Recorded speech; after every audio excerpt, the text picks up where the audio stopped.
ఫిబ్రవరి 11 ప్రాణాత్మలను విభజించునంత. Hebrew పత్రిక 4వ అధ్యాయము 12వ వచనం. బైబిల్ మానవుని యొక్క త్రివిధ అస్తిత్వం గురించి మాట్లాడినప్పుడు ఆ క్రమం ఎల్లప్పుడూ ఆత్మ, ప్రాణము మరియు శరీరంగానే ఉంటుంది. కానీ మనుషులు ఈ పదాలను కలిపి ఉపయోగించినప్పుడు ఆ క్రమం దాదాపు ఎల్లప్పుడూ శరీరము, ప్రాణము మరియు ఆత్మగానే ఉంటుంది. పాపము దేవుని క్రమాన్ని తలక్రిందులు చేసింది. ఇప్పుడు మానవుడు శరీరానికి మొదటి స్థానం, తర్వాత ప్రాణానికి మరియు చిట్ట చివరగా ఆత్మకు స్థానం ఇస్తున్నాడు. మానవులోని రెండు అభౌతిక భాగాలు అతని ఆత్మ మరియు ప్రాణము.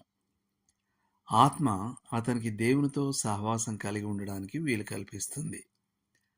ప్రాణము అతని భావోద్వేగాలు మరియు కోరికలతో సంబంధం కలిగి ఉంటుంది.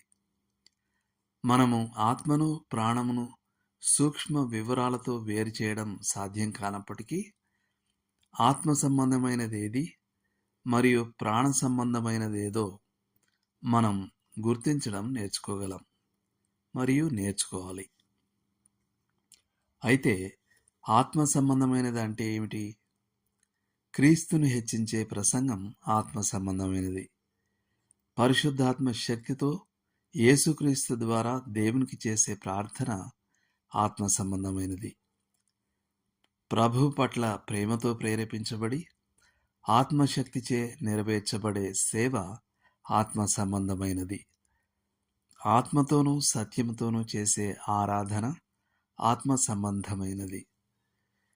మరి ప్రాణ సంబంధమైనది లేక శరీరానుసారమైనది అంటే ఏమిటి?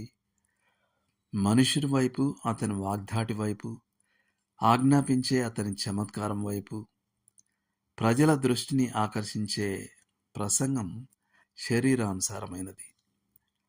ఇతరులను ఆకట్టుకోవడానికి ఉద్దేశించబడిన హృదయ ప్రమేయం లేని యాంత్రిక ప్రార్థనలు, స్వయంగా నియమితమైన సేవ, డబ్బు కోసం కొనసాగించబడే సేవ, లేదా లౌకిక అంటే శరీర సంబంధమైన పద్ధతులను ఉపయోగించే సేవ, కంటికి కనిపించని ఆత్మీయ సత్యాలపై కాకుండా కంటికి కనిపించే వస్తు సాధనాల చుట్టూ తిరిగే ఆరాధన,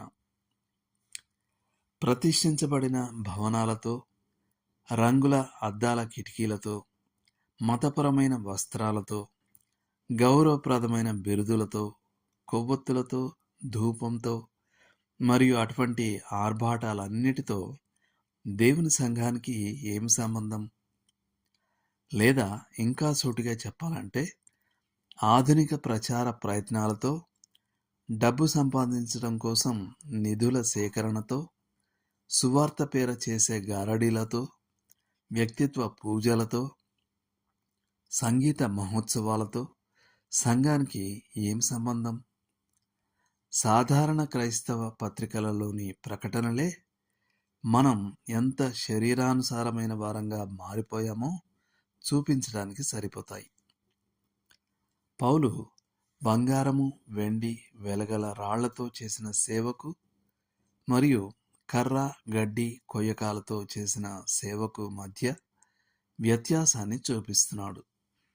కొరింథీయులకు రాసిన మొదటి పత్రిక 3వ అధ్యాయం 12-13 వచనాల్లో ఆత్మ సంబంధమైన ప్రతిదీ దేవుని వివేచనాత్మక తీర్పు అనే అగ్నిని తట్టుకుంటుంది. శరీరానుసారమైనది అంతా అగ్నిలో కాలిపోతుంది. దేవుడు మిమ్మును దీవించునుగాక. ఆమెన్.